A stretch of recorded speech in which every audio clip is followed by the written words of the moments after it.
What if I told you the most hyped NBA draft in years turned into a night of head-scratching picks, fake trade rumors, and young stars who looked like they'd just been sentenced to jail instead of drafted to the league?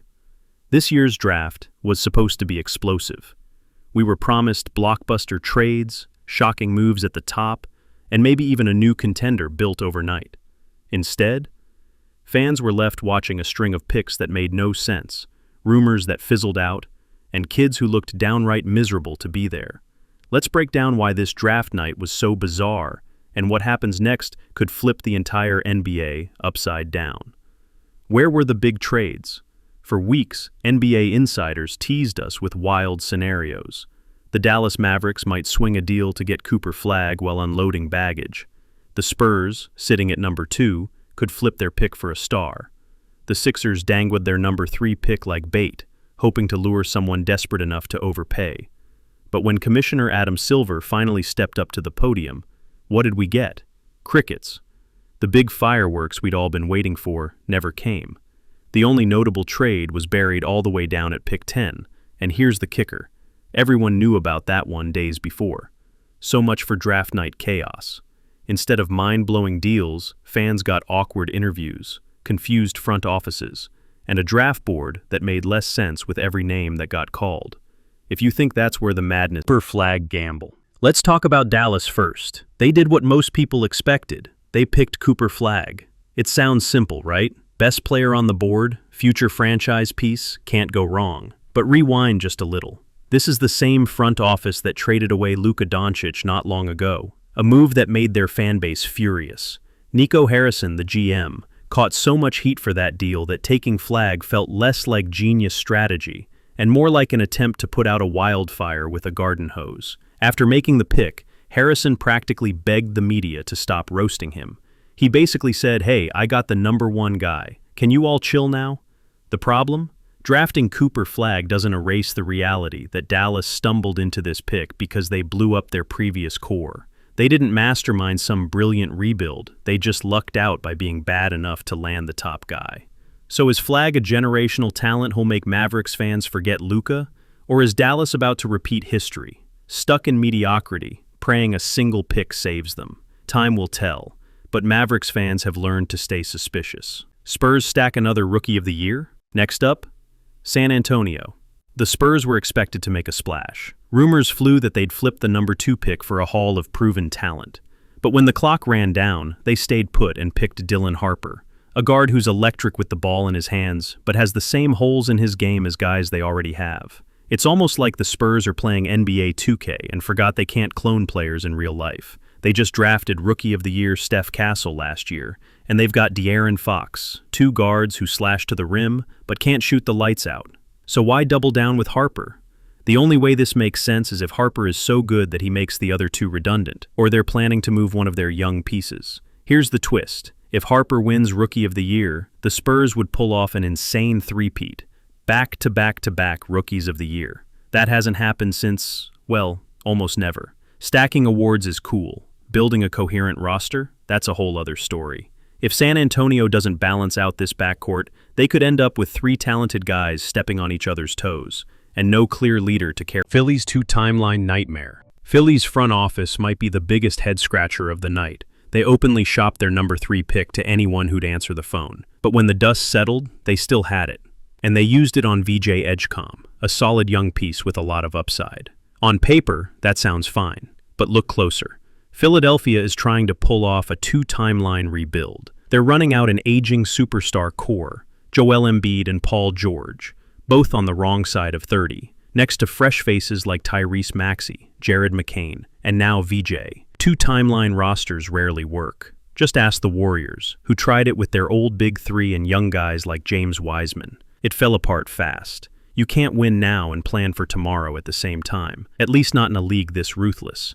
Philly should pick a lane, either cash in Embiid and George for a mountain of picks and young talent, or push all the chips in and chase a ring while Joel still has knees. Keeping one foot on each timeline is like driving a car with one foot on the gas and the other on the brake. You're not going anywhere, and eventually, something blows up. If there was one player whose story sums up how weird this draft was, it's Ace Bailey. Ace tried to game the system. He skipped team workouts, ghosted the Sixers. He even canceled a scheduled dinner 48 hours before it happened. The plan? Tank his draft stock on purpose so he'd fall to his preferred destinations: DC, New Orleans, or Brooklyn. And for a minute it looked like the plan might work. But then Utah stepped in at pick 5 and blew up his blueprint. They grabbed Ace anyway, and the kid looked miserable. His first interview was awkward at best, confusing at worst.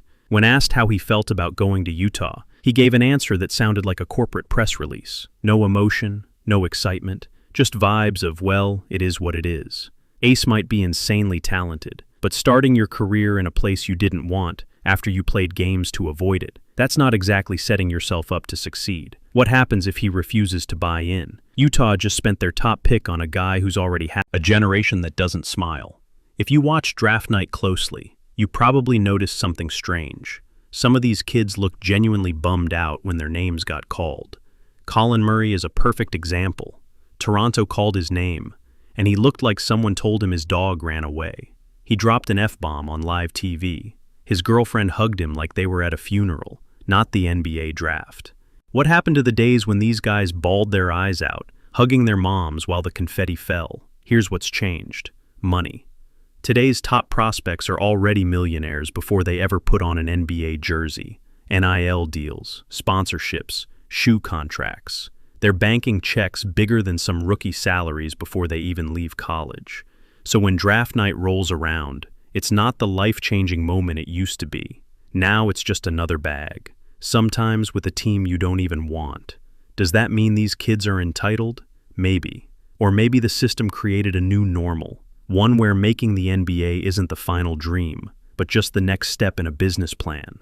Either way, the old draft night tears are officially out of style. The worst trades of the night.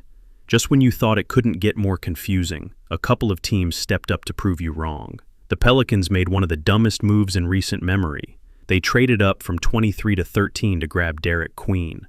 To move up just 10 spots, they gave Atlanta an unprotected first-round pick next year. Here's why that's wild. Derek Queen might be good, but nobody's calling him a sure thing. His best-case comps are Alperen Şengün and Boris Diaw, talented, but quirky players who never became true franchise cornerstones. Even worse, the pick they traded away could easily land in the top 5. Zion Williamson is always one knee injury away from missing a season, and the roster around him is shaky at best. They might have just given Atlanta a golden ticket, all for a guy who might not even crack their starting lineup. Then there's Phoenix. The Suns have one of the thinnest rosters in the league, top-heavy with Booker and Durant. So what do? They double down on the same position, twice.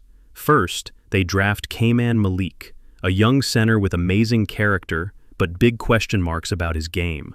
Then they trade for Mark Williams, another center with a sketchy health history. It's like buying 2 lottery tickets hoping one wins. But you only had enough money to buy one.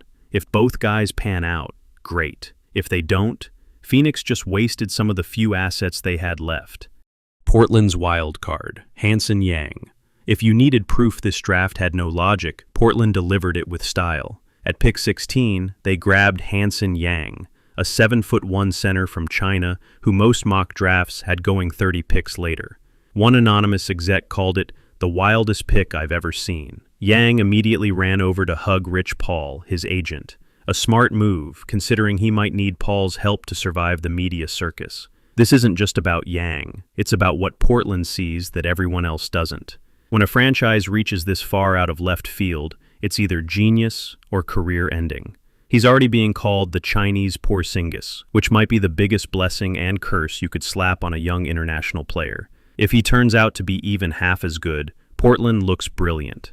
If not, another wasted pick for a franchise that can't afford any more mistakes. What happens next could change everything. In a draft where nothing made sense, maybe the craziest twist is what could still happen tomorrow. The Celtics, fresh off a championship, just moved on from Drew Holiday and Kristaps Porzingis. Smart moves to stay flexible. But rumors say they're also listening to offers for Jaylen Brown and Derek White. If Boston pulls the trigger on either deal, it could shatter the league's balance overnight. A Jaylen Brown trade alone would send shockwaves through the East, giving some lucky franchise an all-NBA talent while the Celtics reload again. So here we are, a draft night that looked boring at first glance, might just be the spark for the NBA's next big drama. No blockbuster trades this time? Fine. Just wait until these GMs get desperate and someone overreacts. The offseason has only begun, and if there's one thing this league never runs out of, it's chaos.